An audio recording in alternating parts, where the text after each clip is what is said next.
got it charged up to 100%.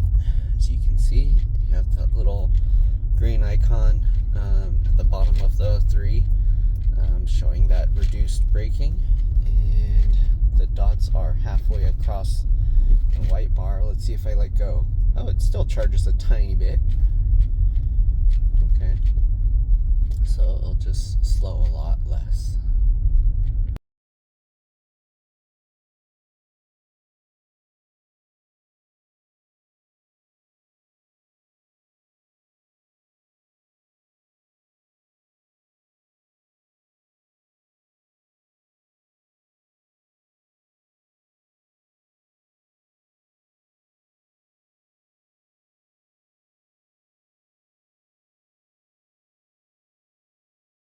What is happening here? What is going on over there?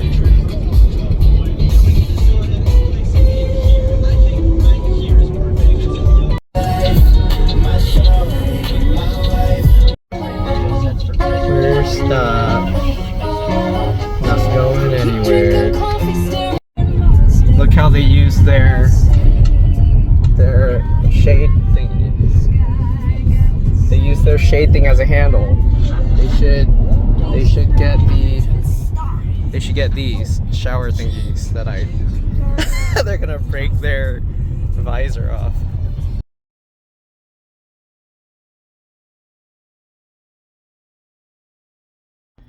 So now the car is telling me that I'm almost too far from known charging locations because charge percentage is at 7. You can see I've been driving all day, 288 miles, okay, since the last charge. Got 10 miles on this current drive.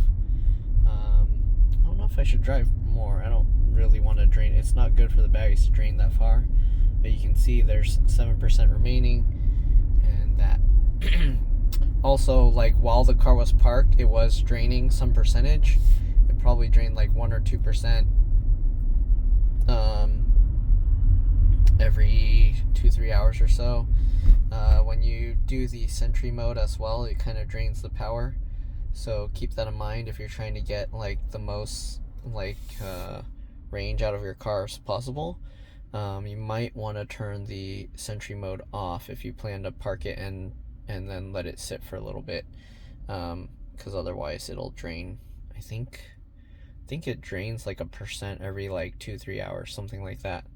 So yeah, keep that in mind. That's kind of a lot of electricity, and I'm not 100% sure, but I think even with Sentry mode off, if the car gets bumped to where it sets off the alarm or something, it will still record. So the Sentry mode is just so it's constantly watching in case anything happens, like if your car gets keyed or something that doesn't set off the alarm happens. But yeah, so as you can see, showing that we're still at 7%. You get about 2 to 3% per mile. 2 to 3 miles per percent of range used. So at least with this long range one, because the range, since I have the 3 rows and the tow hitch, and I also have a thing I hooked on the back, though I felt like that didn't really reduce the range much. Yeah, I drove on like freeways. I was driving kind of slow. So I did hit like 60, 70, 80 a few times, but I was trying to keep it around 55, 60. So that's how I was getting this usage, this watt hours per mile. Alright, so driving very efficient, no use of the brakes, except like once, but not too much. So yeah, if you maintain your usage really well, or efficiency, then yeah, and even after owning the car for over a year, I mostly charge at home. I did several like long distance trips where I would charge by supercharger, but other than those long trips, I charged with a 240 volt at around 22 to 24 amps most of the time. Okay, so battery life is pretty good. I also kept the battery around 80%, 80 to 85 most of the time.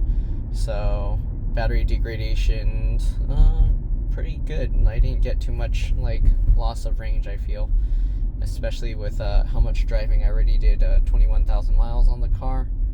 Okay, so yeah, it seems to be holding up well. And I got this car March 16th or so, and it's now April 15th. So yeah, a year and a month. All right, so hopefully you guys enjoyed this video. I'm pretty much almost home, and I'm just gonna charge it up like normal. But of course you can close this message. It's just telling you might want to charge soon. I actually have a supercharger near my house, but Tesla upped the rates. I think my house charging is right now 24 cents per kilowatt hour, and I think even at the low end, I'll check when I park and then I'll show you guys, but at one point it was like 22 cents per kilowatt hour from Tesla if you're charging after midnight, but for some reason they changed it again, so I don't know. Anyways, I'll show you guys that, and then that'll be the end of the video. All right, let me open that up. Give me a second. Yeah, so here you can see, even at the off-peak hours, it's 35 cents. Peak hours 48 cents, and then slightly off-peak is 47. So definitely not worth it for me to charge. The car, you can see it's showing I used about 64 kilowatt hours. I think the battery pack is probably about 75, but they do have some reserve. So according to this calculation, or when I calculated earlier, you get about 70 kilowatt hours or so, a little bit more than that of usable range. And then after that, it's probably where the battery's 0%, or to protect it from like completely dying. All right, that's pretty much it. Hopefully you guys enjoyed this video. Hopefully it helps some of you guys out. Thanks for watching, and I'll see you all in the next one. Bye. Oh, one thing I forgot. We did 291 miles so far, 7% left on the battery, and like I said, you usually get about 2 to 3%. So going by that, I don't know how long it's been 7%. It could have been near the end. So minimum 6% is left, which is at least 18 miles. So going based on that, then we would get, what's that, 19. So we'd get about 309 miles. If you add the other percent, then 300 and, what is that, 12? Something like that. All right, so yeah, that's not too far off from their like quoted EPA range that they were saying, but I don't know what speeds and stuff they were mentioning. Oh, also on the like half of the trip I was using the AC a bit because it was pretty warm, but it wasn't like summer heat where I had to blast the AC the entire time. So yeah, keep that in mind. Of course, AC usage affects it as well. And yeah, all right, see you guys later. Bye. Okay, so it did go to 6% before reaching my home, and this is the basket I have on the back. Oh, also the aero covers I have help with wind resistance, or so it's more efficient, but this basket definitely should be cutting off some resistance and all the stuff I have in my car. So again, keep that in mind when calculating your range. All right, see you guys later. Bye.